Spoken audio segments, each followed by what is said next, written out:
Great video. Thank you. Thank Great you. divide. Wow. That's it. Very impressive. Thank you so much. How's it to have the song out there and finally out in the world and seeing people's reactions, seeing people dance to it and everything like that? It's amazing because this is the first song that I've had out that I feel like reflects me, that I can proudly promote, and I want everyone to hear it and dance to it and know all the words. So it's amazing. So like a big release. Yeah, absolutely. I mean, and let's start a little bit at the beginning. Oh, I just want to hear of how music first came into your life, how you started to sing, how did it all start? I mean, I have been on stage, on some sort of a stage, since I was probably like 2 years old. My parents put me in a dance class, and I really liked it, and so I continued with that, and with that, I did a little acting, I took classes, and then singing came along. When I was like 10 years old, I started taking vocal lessons, and it just kind of went from there. I was around 13 when Friday came out and did its thing. Yeah, and, we all remember that, obviously, right? I don't know if you might remember. Thank you. So that was a bit unexpected. I didn't realize that would be my kind of hello to everybody. I was 13, living in Orange County. I loved theater. Yeah. And that's how I got into it. I mean, I think a lot of people saw that video, saw the Friday videos being passed around and everything like that, and they just saw that and they didn't really know how that came to be, how you became a musician, and probably thought you wrote it and that you put it out there. And so what was the genesis of that song? I mean, how did you come upon that? What's the real story there? So I, like I said, was a huge theater geek. I wanted to be Rachel Berry on Glee so bad. I had the bangs, I had everything to go with it. And one of my friends over the summer she was also just as passionate about music as I was, and did something with this company where they wrote her a song and she filmed it, and it looked like fun, and I had no way of getting into, like, I knew that music was what I wanted to do, but my intention was, this will look really good on my resume for when I apply to NYU. And Just a few blocks away from here. Which I never made it there, but maybe one day I can sneak in. But yeah, I thought my mom is a very forward thinker, and that's why she even agreed to it. And that's how the song came about. Literally drove up to LA one day, got in a studio. I was like, oh my God, this is what it's really like. It's really claustrophobic.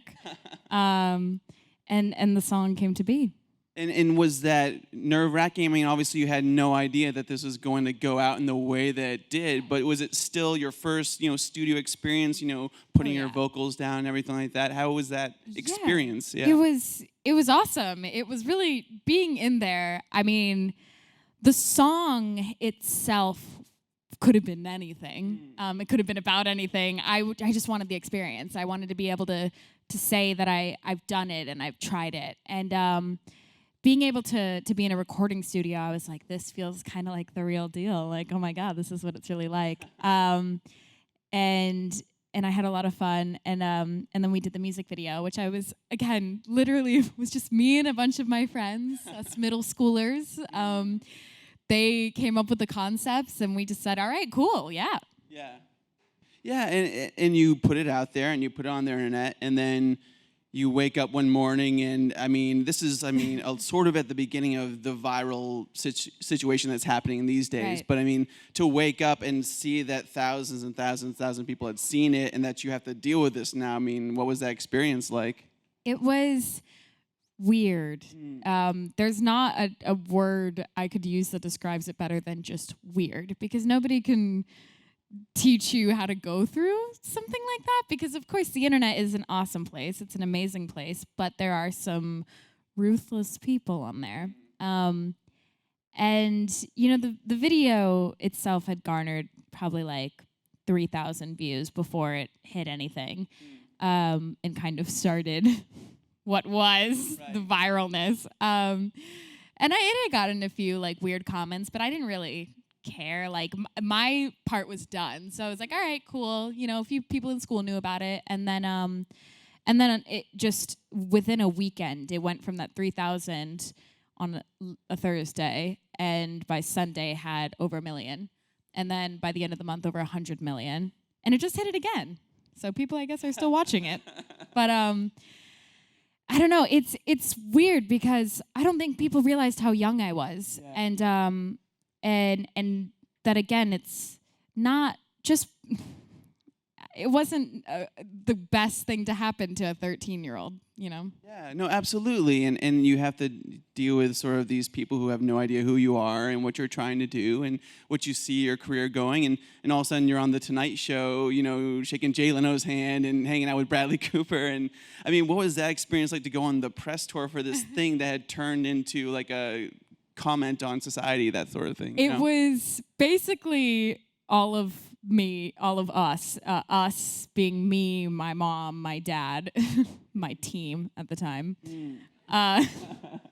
Veterinarians, by the way. No industry experience. It just kind of turned into, all of a sudden, I was not doing anything to, all right, cool, we're doing GMA, we're doing Jay Leno, all these crazy things. It's surreal. And again, very nerve-wracking. The Tonight Show, I actually watched that not too long ago, and my voice is, I remember I was so nervous. My voice literally is like way up here. And I can't even watch it, and I just remember like shaking as I was bouncing up on that stage. But I did it, and it was amazing, and people were really sweet. But again, people were also kind of not. Yeah, I mean, I think more than anything, it's super impressive that you got through those appearances, you did those performances. I mean, we've seen like professional performers like crash and burn in that sort of national spotlight, and you maintained it. I mean, were you always sort of cognizant that you were like, okay, this is a moment, I'm going to take advantage of this and make sure I can pivot this into a career as far as music goes? I mean, I think that was basically my new plan. The people that had uploaded the video asked me the day that it went viral, like, hey, we can take this down and make it, you know, no big deal. But for some reason, I had this gut feeling that just said, no, I have to keep it up. Like, I don't want to take it down. Being that I was very much starting to enter my rebellious teenage years, I was like, how dare you ask me if I want to take it down? I can't let these people win. Because, you know, the biggest thing that people teach teenagers and young people and kids especially are, hey, never give up on your dreams. No matter what they are, never give up.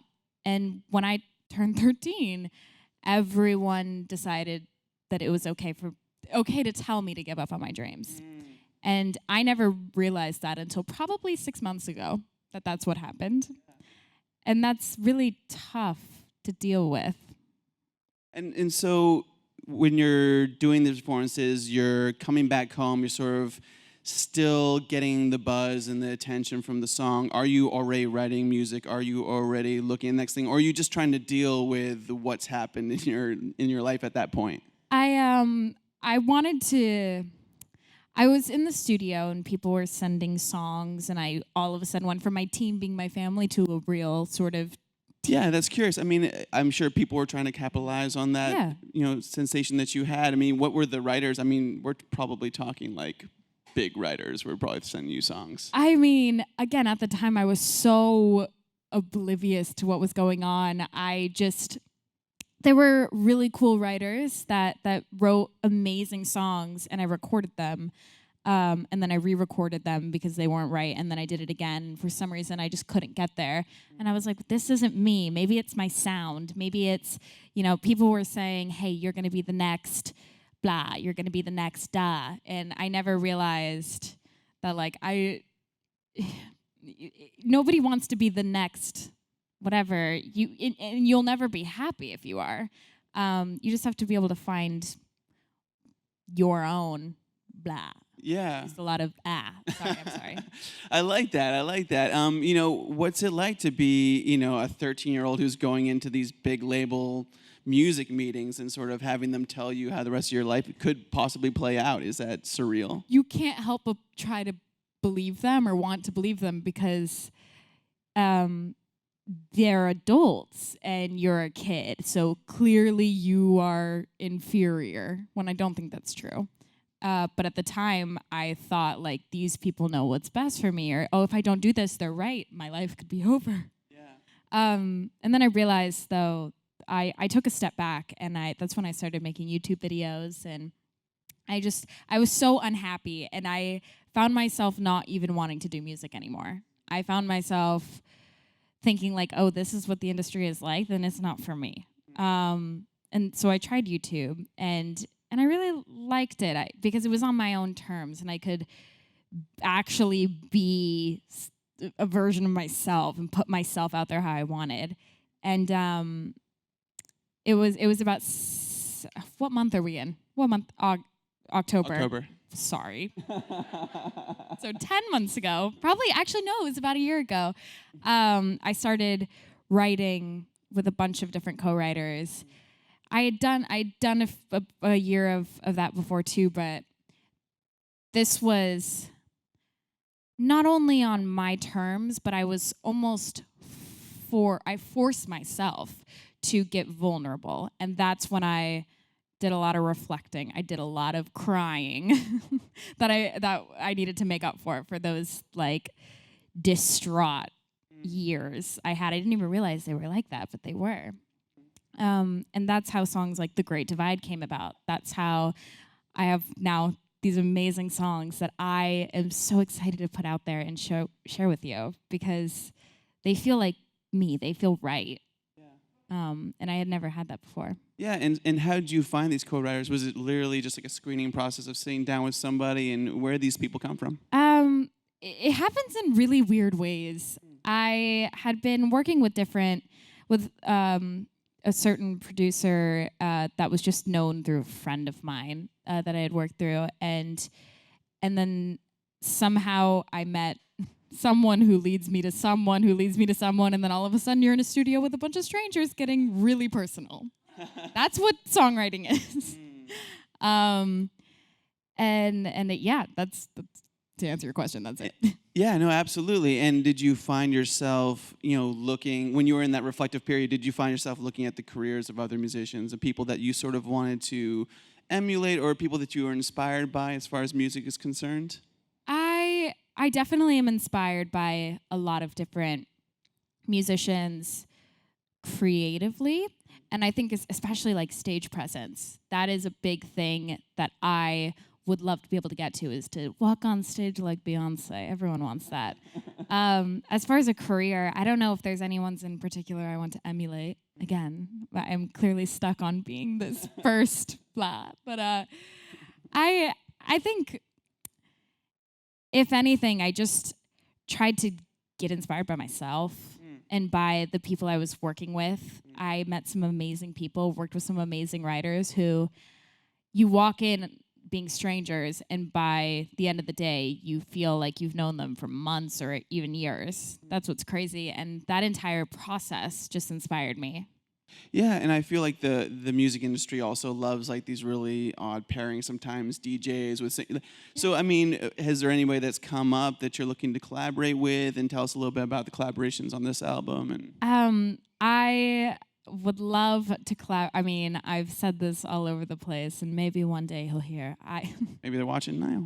Yeah. I really love Childish Gambino. I mean, he's like my favorite rapper. So good, yeah. We all love Childish Gambino, and so like he would be amazing to collaborate with. A lot of rappers, like, cool. I love like Mac Miller's new album. I think is amazing and beautiful. I love like Anderson .Paak too, artists like that.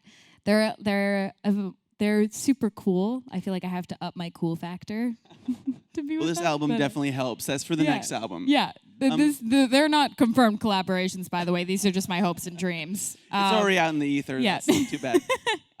So tell us a little bit about coming into the studio with your own material and finally being able to sing your own songs and speak your own words. How was that experience different than what you had been through before? It was a lot harder to do than I thought. The hard part was, again, being vulnerable with myself and giving myself some sort of credit.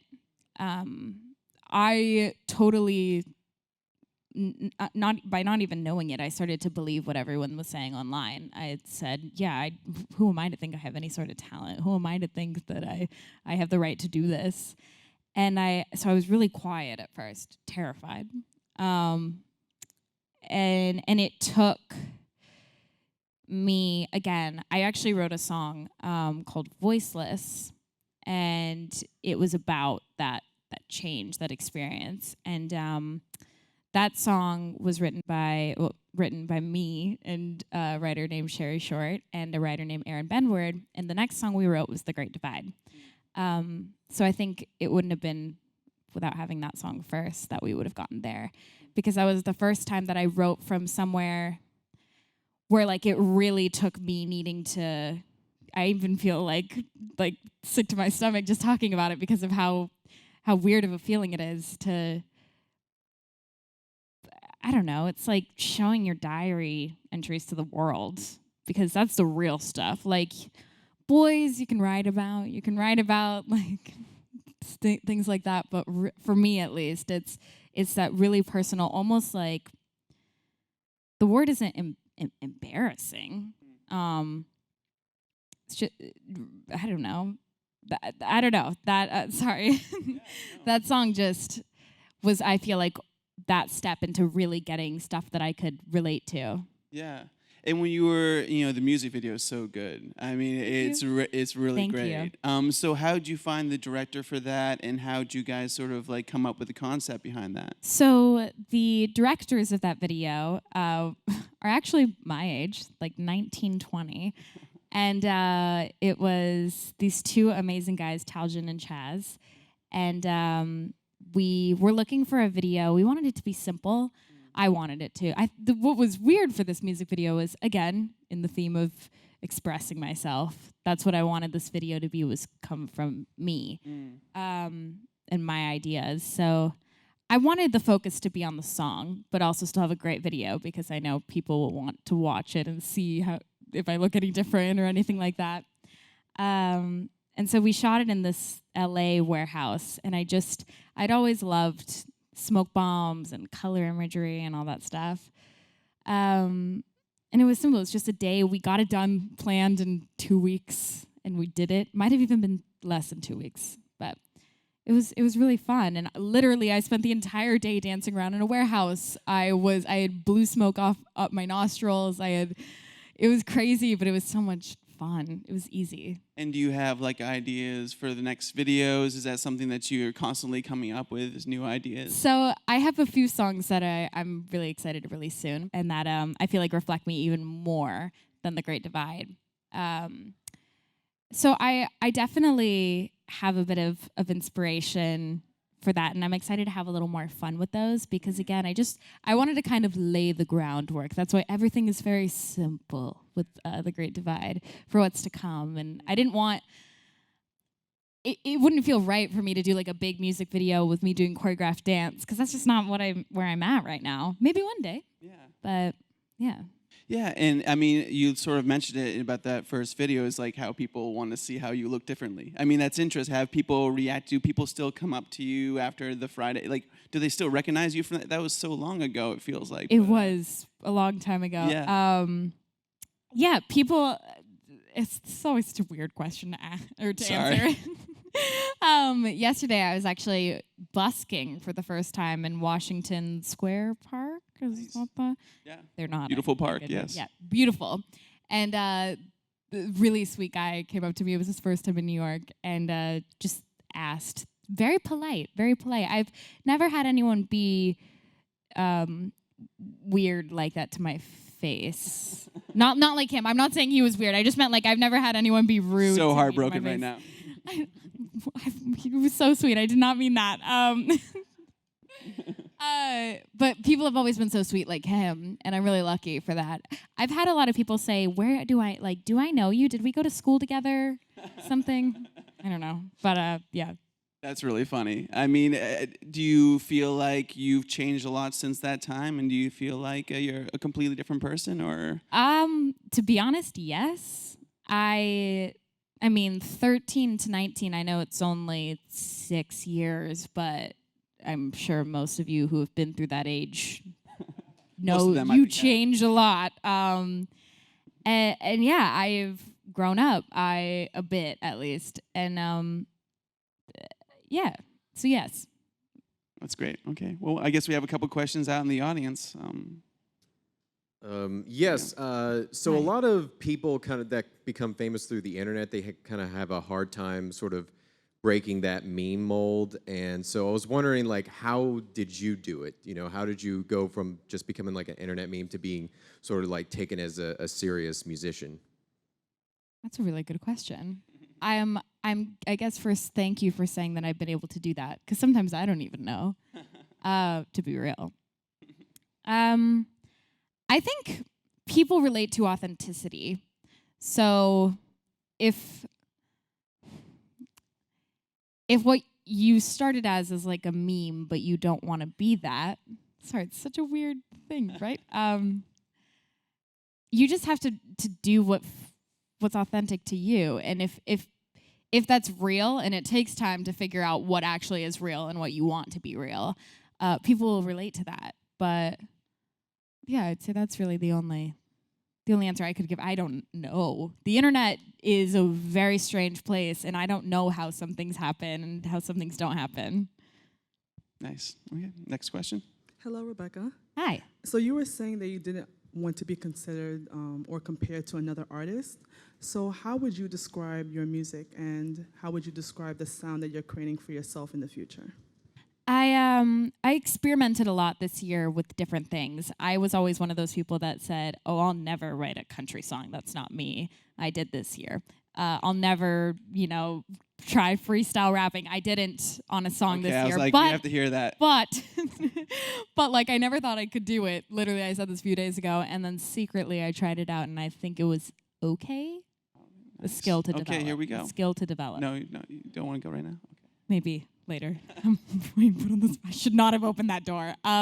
Anyways, to answer your question, I grew up with a lot of different music in my house. My mom was born and raised in Mexico City, and she loved a lot of amazing artists from there. They have an amazing music culture, and we listened to a lot of that kind of stuff growing up. Also, Michael Jackson was a massive influence for me. And my dad, on the other hand, is from America, and he liked a lot of alternative bands. He would show me, or like cool bands from when he was growing up, like the Psychedelic Furs, or he was a big like Kings of Leon fan and all that. So I think that is what allowed me to kind of go and find my own taste and listen. I listened to a lot of bands, but also a lot of electronic things.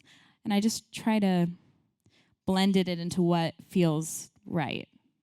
Nice. Well, it's definitely working. Okay, we have time for one more question right there. Hello, Rebecca. Hi. Question for you. Who's your number one choice among contemporary and classical female singers? Not in terms of their brand and style, but particularly voice. Voice. I think Jessie J has a phenomenal voice and phenomenal technique. My vocal coach and I freak out over her all the time. I'd say she's got to be one of the most amazing current technical voices. I also, and I know, it's very clear these people have amazing voices. Whitney Houston has such ability to go in between resonators where she just makes it effortless, and I'd love to be able to. That's something I would just. It's just a skill and years of training and doing technique right that I'd love to be able to get to, because I feel like big diva singers like there, and even Ariana Grande has a phenomenal voice, and she takes such good care of it. That is something I feel like every singer is always trying to be better, and it's a skill you can never take too many vocal lessons. You can always grow and be better. Well, the voice sounds really good in The Great Divide. One more hand for Rebecca Black, guys. Thank you. Thanks, guys. Check out the new album. More is coming out. Thank you so much.